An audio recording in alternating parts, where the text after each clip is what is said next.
Disventure Camp has had some pretty unusual winners, from an elderly underdog to a third-place Olympic swimmer. But that raises an interesting question. Which winner actually played the best game?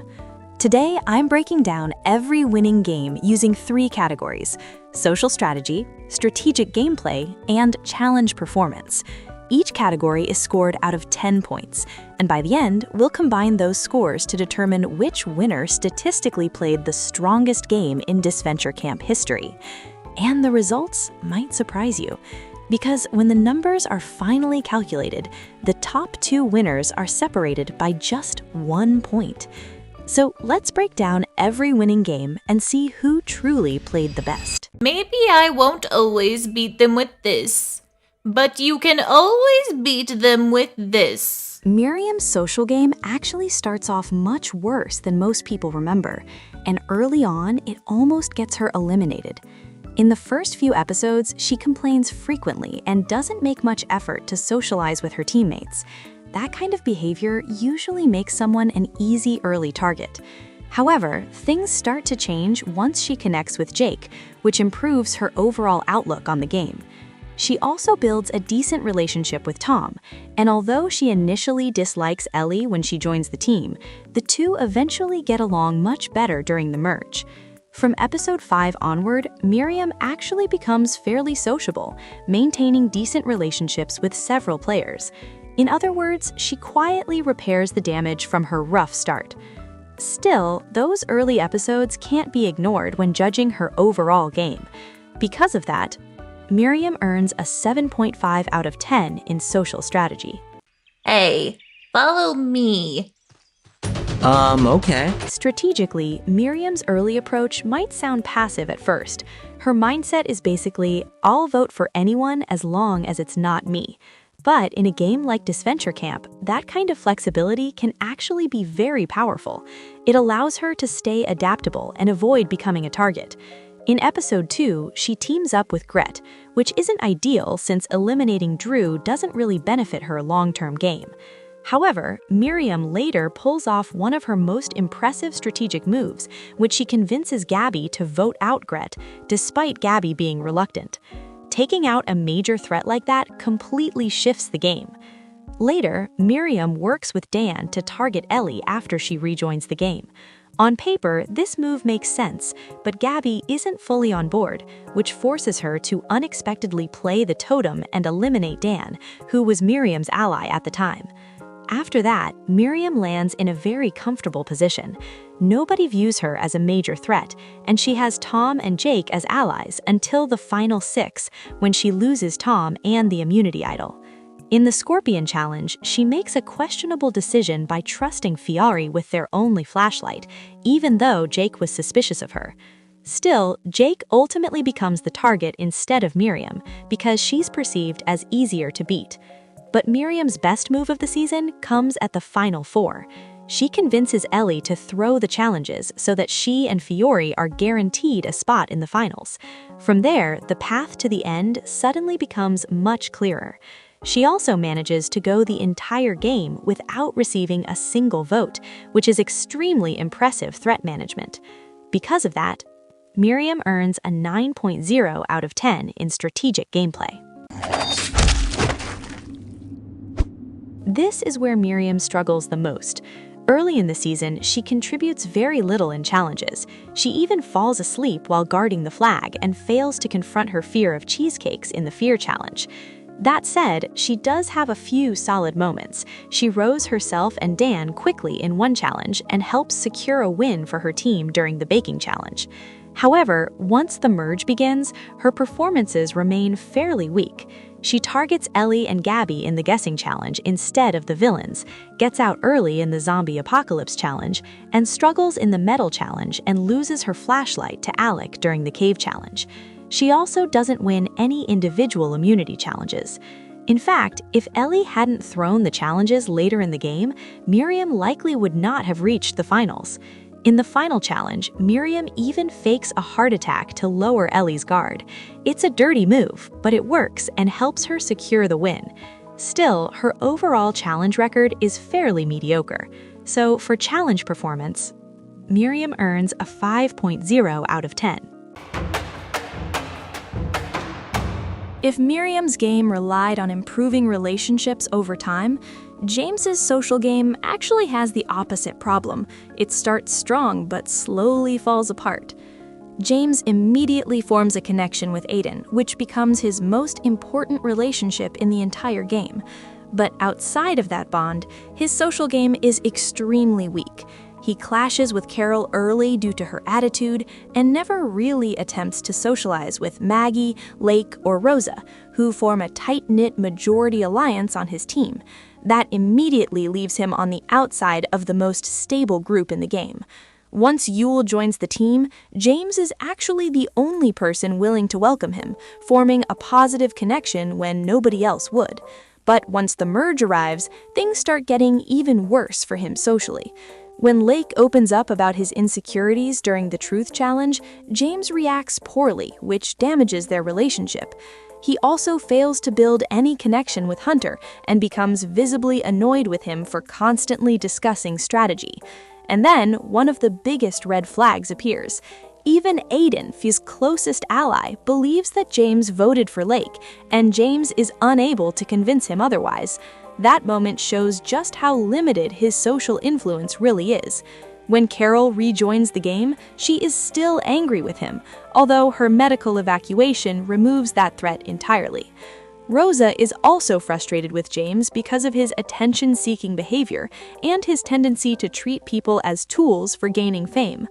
By the final 5, James's only real connection left is his rocky relationship with Aiden, which is eventually exploited by Riya.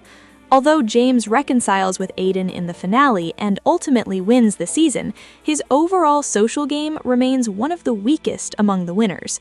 So the real question is, how low should this score actually be? Because of that, James earns a 2 out of 10 in social strategy. You're right. There isn't. Because that's not me anymore. Thousands of people adore me. Strategically, James's game is extremely inconsistent. Sometimes he makes smart decisions, and other times he actively damages his own position.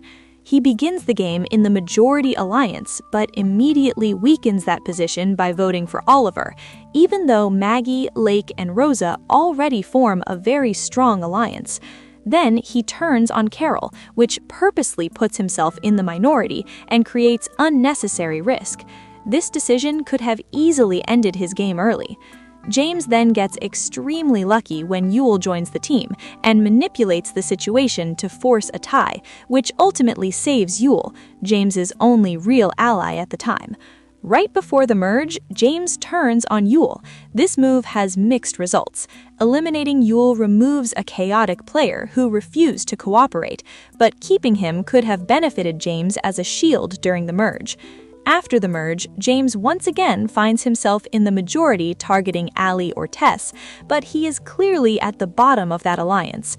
When Carol returns to the game, James is once again in danger, but once again, luck saves him. Her unexpected injury removes that threat entirely. One of James's biggest strategic mistakes happens later when he eliminates Rosa instead of Riya, who was clearly the larger long-term threat and later damages his relationship with Aiden in the final 4.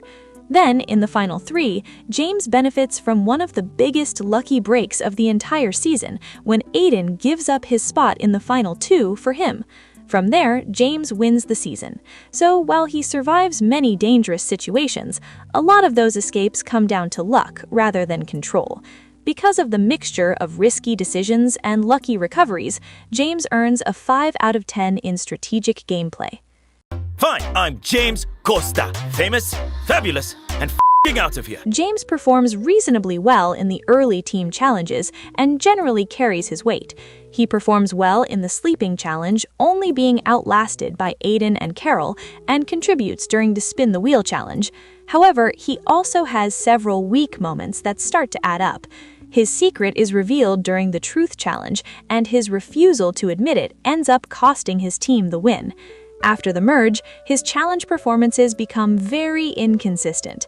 He loses the dual stick challenge due to unstable platforms, he's the first person eliminated in the horror challenge, and he builds a poor sled during the race challenge where Carol sabotages him.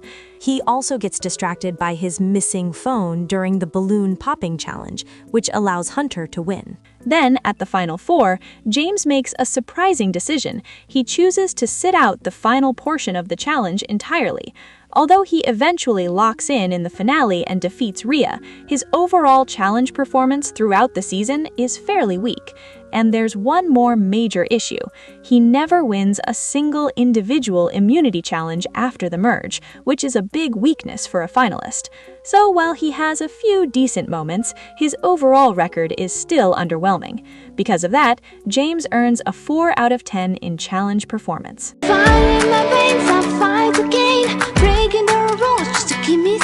Riya's social game is easily the weakest part of her winning run, and the downfall actually begins almost immediately. She enters the game with a pre-existing relationship with Connor, which should be a huge advantage. Instead, she intentionally distances herself from him, throwing away what could have been her most reliable ally. And from there, things only get worse. She quickly clashes with Yule and Miriam, and she even gives Gret unnecessarily harsh advice that only damages that relationship further. On the yellow team, Alec becomes her main connection, and the two actually show strong chemistry early on. But that relationship doesn't last for long. That bond collapses when Riya later uses Alec as a tool to make Connor jealous during the merge. That decision burns yet another bridge.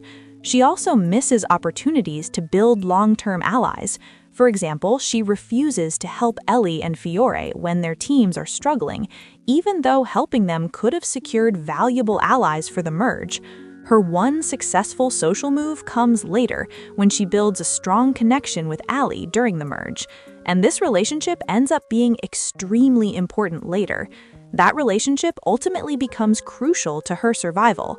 But by the final 5, everything completely unravels. Riya fully destroys her relationship with the entire cast after breaking Connor's ankle, a moment that turns nearly everyone against her.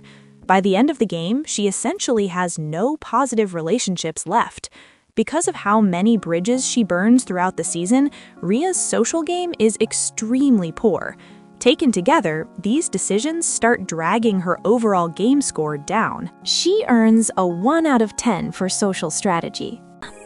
Maybe one day, I'll find the one.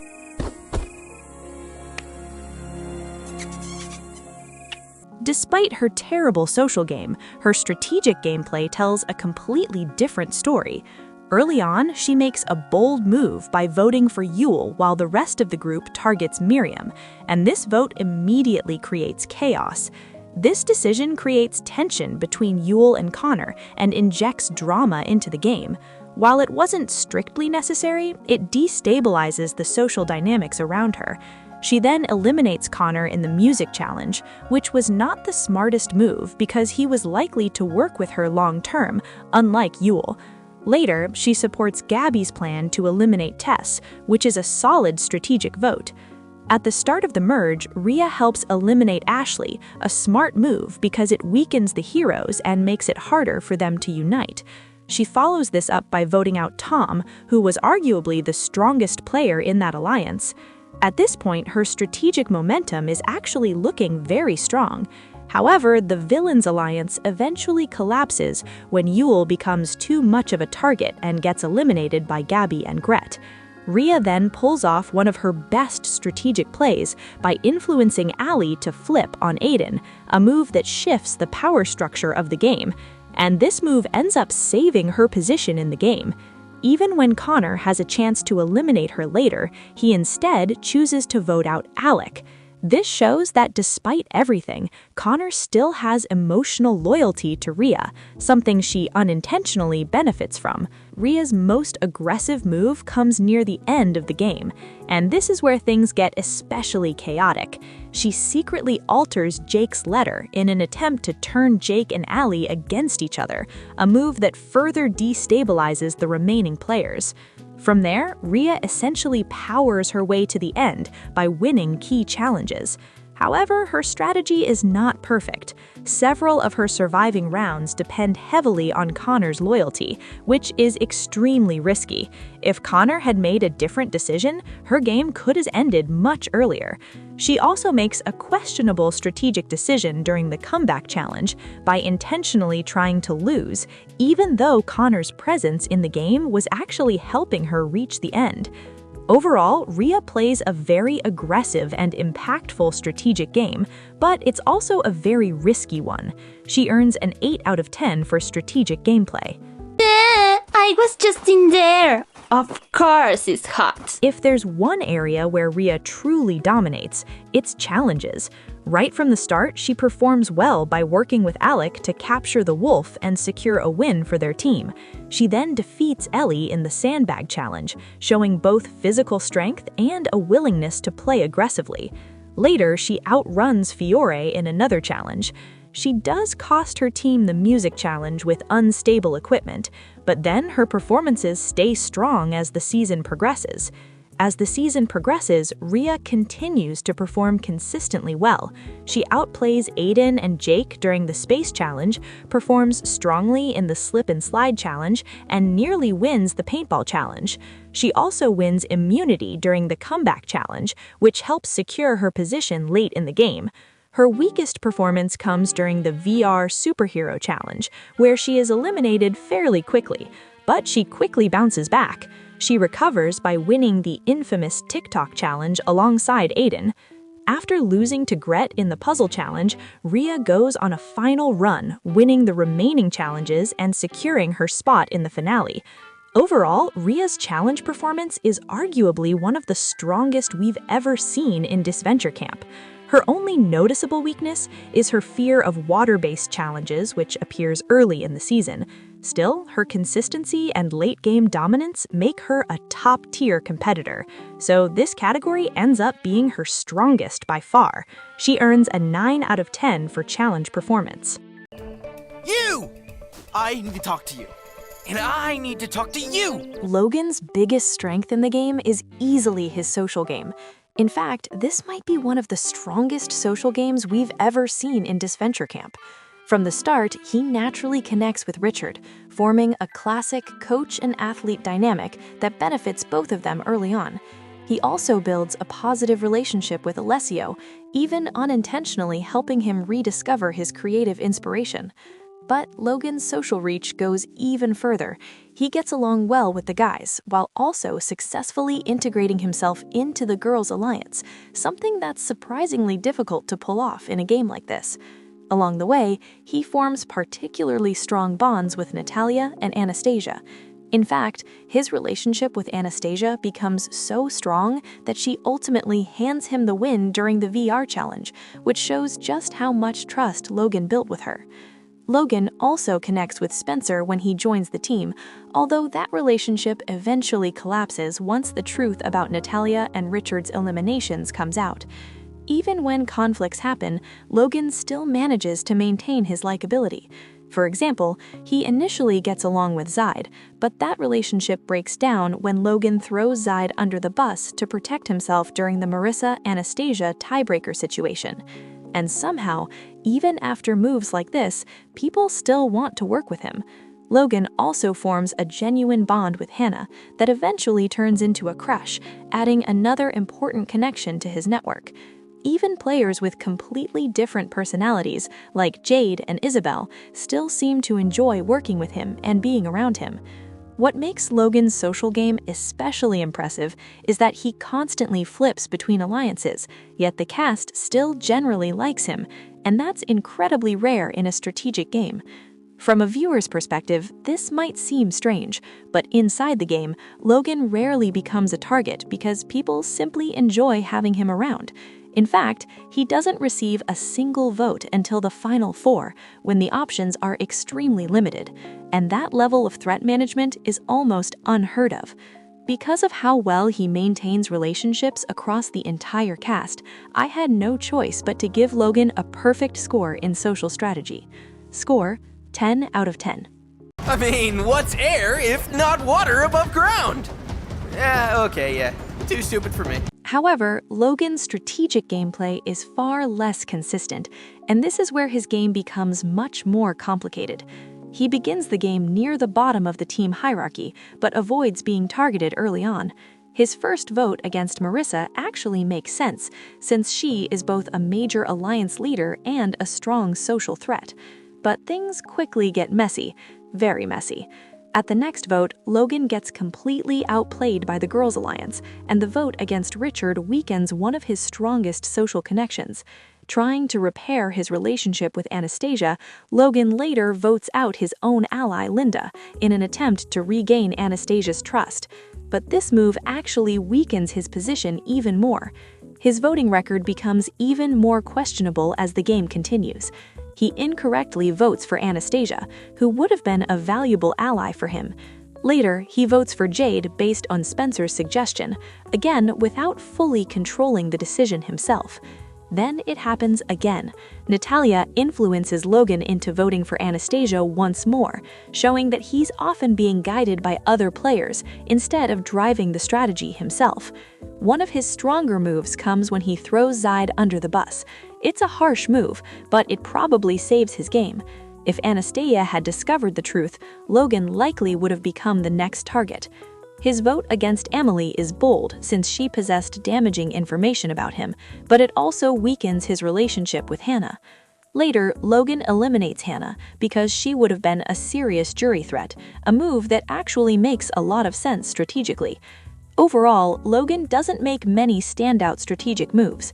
He frequently votes incorrectly and sometimes damages his own relationships while doing so. Because of this inconsistency, his strategic gameplay ends up being fairly weak. He earns a 4 out of 10 for strategic gameplay. Ooh, I got mine!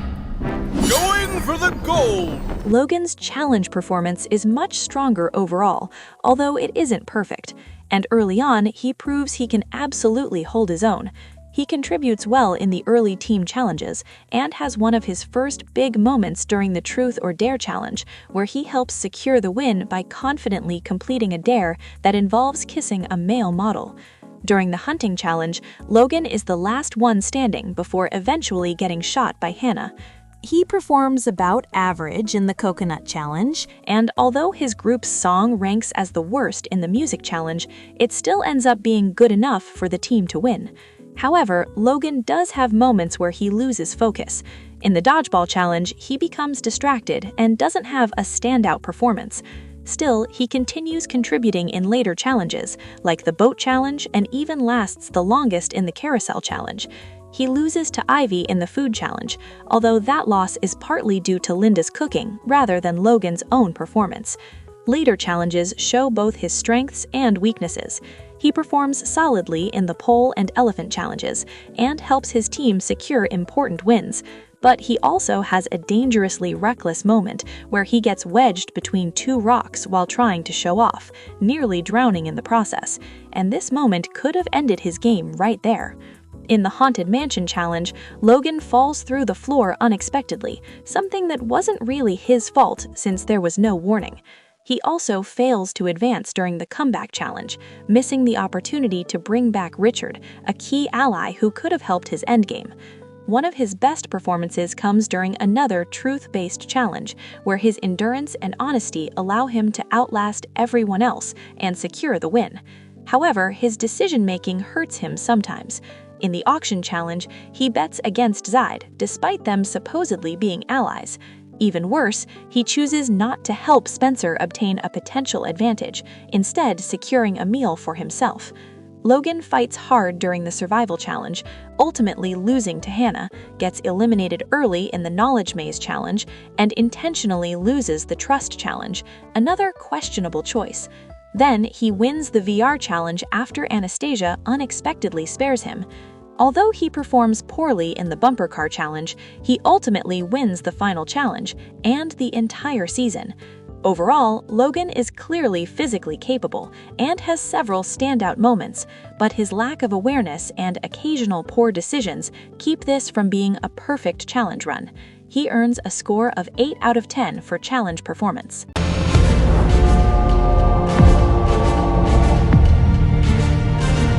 So after scoring every winner in social strategy, strategic gameplay, and challenge performance, the results are finally in.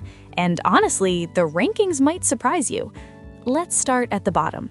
In 4th place, we have James. While James did manage to win his season, much of his path to the finale relied on fortunate timing and lucky breaks, rather than strong control over the game. Between his weak social connections and inconsistent challenge performances, his win ends up ranking last in this comparison, with a total score of 36%. Next up, in 3rd place, is Riya. Riya played one of the most aggressive games in Disventure Camp history. Her strategic moves and dominant challenge performances carried her incredibly far, but her disastrous social game and the number of relationships she burned along the way ultimately dragged her score down. Riya finishes with 60%, which means the top 2 come down to Miriam and Logan, and this result was extremely close. In 2nd place, we have Miriam. Miriam mastered one of the most underrated skills in the entire game, threat management. Through careful positioning and strong strategic decisions, she navigated the entire season without receiving a single vote, something almost no one else has ever done. Miriam finishes with a score of 72%, but just barely ahead of her, in 1st place, is Logan. Logan's near-perfect social game allowed him to build strong relationships across the entire cast, while his solid challenge performances helped him survive the endgame. Even though his strategic gameplay was inconsistent at times, his social influence ultimately gave him just enough of an edge to take the top spot. Logan finishes with 73%, which means by the smallest margin in this entire ranking, Logan comes out as the player who statistically played the strongest winning game in Disventure Camp. But now I'm curious what you think. Do you agree with this ranking? Or do you think another winner actually played the better game? Let me know in the comments.